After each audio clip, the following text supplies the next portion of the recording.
Assalamualaikum warahmatullahi wabarakatuh. Perkenalkan, nama saya Zahra Fitria. Saya dari kelas 10 RPL.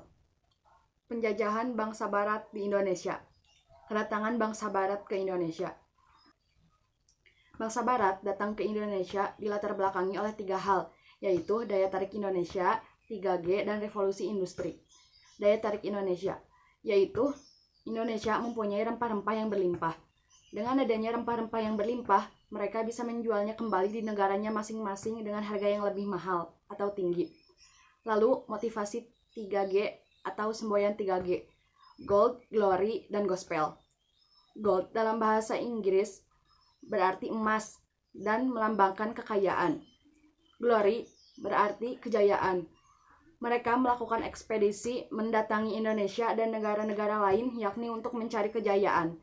Gospel berarti keinginan untuk menyebarkan agama Nasrani atau agama yang mereka anut. Setelah itu, revolusi industri. Revolusi industri merupakan berubahnya tenaga manusia dan hewan menjadi mesin. Dengan adanya mesin, mereka bisa melakukan perjalanan dengan menggunakan kapal. Penjajahan bangsa Barat di Indonesia. Ada beberapa negara Barat yang menjajah Indonesia. Yang pertama, Portugis. Portugis merupakan negara pertama yang datang ke Indonesia, yakni pada tahun 1511 di Malaka. Waktu itu, Portugis dipimpin oleh Alfonso de Albuquerque. Kemudian, pada tahun 1512, Portugis sampai di Maluku, dipimpin oleh Antoni de Abreu dan Francisco Serrao untuk menjalin hubungan dagang. Selama menjajah Indonesia, Portugis menerapkan beberapa kebijakan yang diterapkan di Indonesia, terutama di Maluku. Kebijakan tersebut diantaranya menanam kekuasaan di Maluku, menyebarkan agama Nasrani, memonopoli perdagangan, dan mengembangkan bahasa dan musik keroncong. Kebijakan Portugis sangat merugikan petani di Indonesia, terutama adanya sistem monopoli perdagangan, karena Portugislah yang mematok harga. Petani tidak leluasa menjual rempah-rempah kepada pihak lain selain kepada Portugis. Dengan adanya sistem monopoli ini, maka Portugis mendapat keuntungan yang sangat besar. Yang kedua, Spanyol. Pada tahun 1521, Spanyol tiba di Indonesia, yaitu tepatnya di Maluku, yang dipimpin oleh Kapten Sebastian Elcano. Tujuan ekspedisinya yaitu untuk membuktikan bahwa bumi itu bulat, bukan hanya sekadar mencari rempah-rempah. Kemudian, Spanyol singgah di Bacan dan Jailolo. Ekspedisi ini dipimpin oleh yang memimpin ekspedisi Magalhaens, dan kemudian disebut ekspedisi Magalhaens d'Elcano. Kedatangan Spanyol disambut baik oleh orang-orang Maluku, karena pada waktu itu orang-orang Maluku sedang melakukan perlawanan terhadap Portugis. Kedatangan dan perdagangan Spanyol di Maluku menimbulkan pertentangan oleh bangsa Portugis yang menganggap bahwa Spanyol melanggar hak monopoli. Lalu terjadi persaingan dagang antara Portugis dan Spanyol. Yang ketiga, Inggris.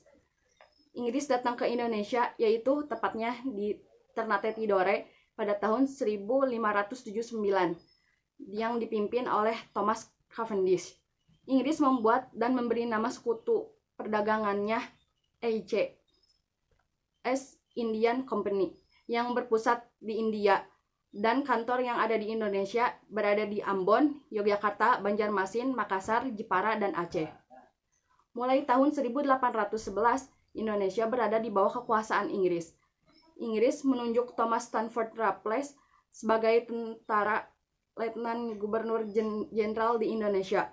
Beberapa kebijakan Raffles yang diberlakukan di Indonesia antara lain jenis penyerahan wajib pajak dan rodi dihapuskan. Rakyat diberi kebebasan untuk tanaman yang ditanam.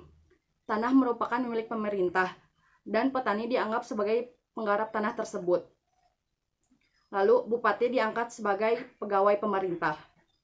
Akibat kebijakan tersebut, maka penggarap tanah harus membayar kepada pemerintah sebagai ganti sewa.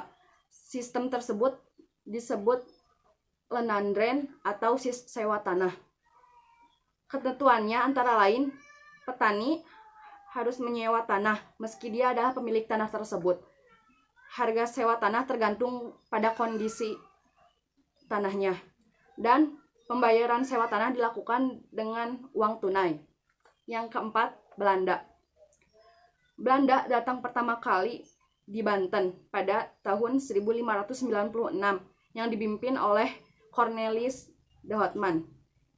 Selama menjajah Indonesia, Belanda memberlakukan beberapa kebijakan, yaitu sistem penyerahan wajib oleh VOC, Kongsi Dagang atau Perusahaan Hindia Timur Belanda VOC didirikan pada 20 Maret 1602. VOC adalah persekutuan dagang Belanda yang memilih monopoli untuk aktivitas perdagangan di Asia. VOC ini diistimewakan dan didukung oleh negara dan diberi fasilitas serta hak-hak istimewa oktroy. Yang kedua, sistem wajib kerja atau kerja rodi. Yang ketiga, sistem sewa tanah, landrente. Dan yang terakhir, sistem tenang paksa, Kalterstelsel. Sekian cerita penjajahan bangsa Barat di Indonesia yang saya sampaikan. Assalamualaikum warahmatullahi wabarakatuh.